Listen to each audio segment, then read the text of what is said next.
Okey, hari ini saya akan explain sikit mengenai IoT.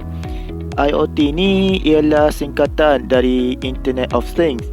Ia merupakan satu konsep di mana peralatan, mesin, sensor serta peranti dihubungkan dengan internet dan berlaku pengumpulan dan perpindahan data menerusi rangkaian IoT berkenaan. Seterusnya kita tengok apakah ciri-ciri peralatan atau produk yang boleh diklasifikasikan sebagai IoT. Yang pertama sekali ialah kepintaran. Kepintaran merupakan ciri asas dan kayu ukur dalam sektor pembuatan produk berasaskan IoT. Secara amnya, ciri sebegini memudahkan para penggunanya menggunakan sesuatu produk.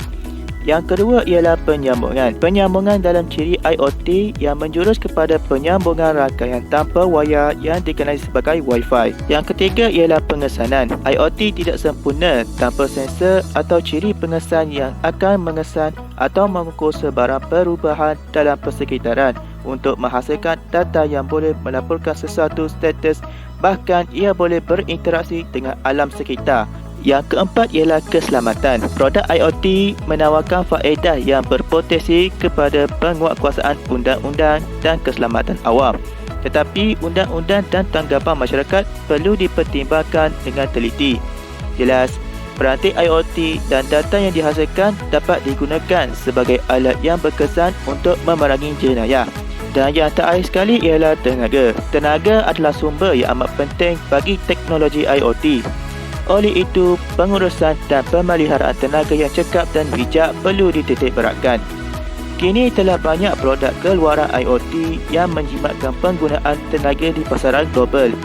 Okey, kita teruskan lagi dengan aplikasi IoT di pasaran. Yang pertama sekali ialah sistem pemantauan alam sekitar.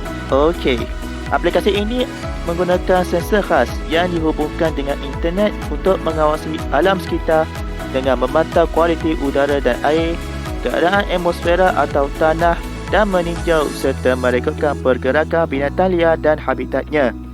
Yang kedua ialah sistem perubatan dan kesihatan. Untuk sistem perubatan dan kesihatan ini, peranti IoT digunakan untuk memantau kesihatan dan menghantar notifikasi kecemasan jarak jauh.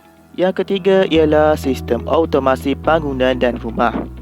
Sistem ini menggunakan peranti IoT untuk memantau dan mengawal sistem mekanikal, elektrik dan elektronik yang digunakan dalam bangunan dan rumah.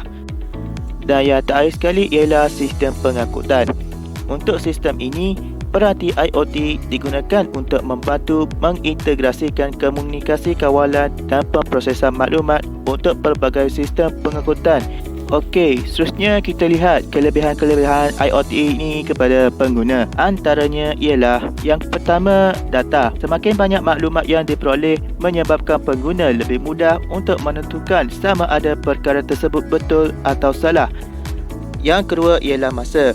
Dengan bantuan sistem komputer yang telah diprogramkan ini, proses pengumpulan maklumat akan menjadi sangat cepat tanpa memerlukan masa dan tenaga yang banyak. Yang ketiga ialah kos. Tidak dapat dinafikan lagi bahawa penggunaan kuasa manusia yang terhad memerlukan tenaga kerja manusia yang banyak bagi melakukan kerja-kerja berat. Yang keempat ialah teknologi. Teknologi dan data ini secara tidak langsung mengoptimumkan pengalaman juga kemahiran pengguna dalam penggunaan peranti IoT. Sebelum kita menamatkan penerangan kita terhadap IoT ini, kita perlu lihat sedikit sebanyak mengenai kelemahannya. Yang pertama ialah privacy. Ini kerana kecanggihan IoT telah mempamerkan data peribadi secara melampau tanpa penyertaan aktif pengguna. Yang kedua ialah keserasian. IoT secara umumnya tidak mempunyai standard penggunaan sensor seperti penggunaan USB. Yang ketiga ialah kerumitan. Terdapat modul IoT yang dipasang dengan cara yang kompleks. Yang keempat ialah keselamatan. Semua peranti dan program komputer terdedah kepada hacker.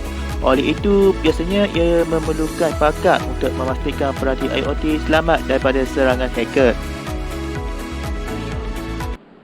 Okay Google, turn off set-top box. Sure, turning the set-top box off.